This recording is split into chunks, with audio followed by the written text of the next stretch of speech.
The Chimeran threat began in Russia. The origin of the virus is unknown, but its effects were devastating and swift. In the 1930s, reports of biological experiments began leaking out of Russia.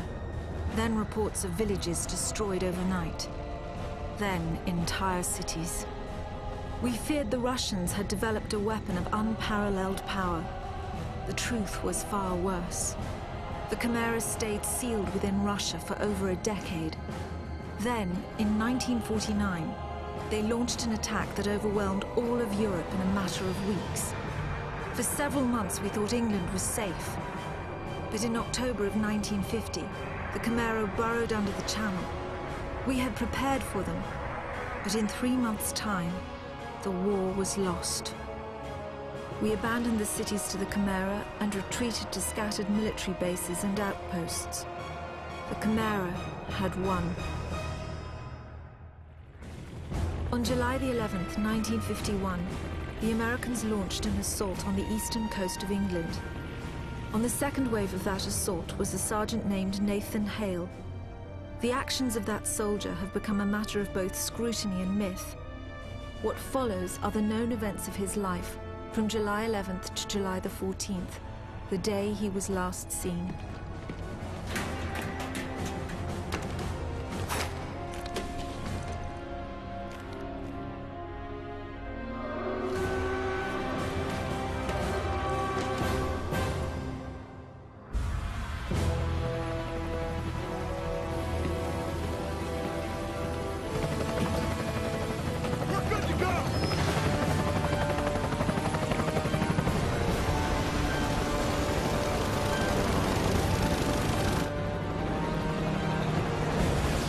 Soldiers had no idea what they would soon be facing.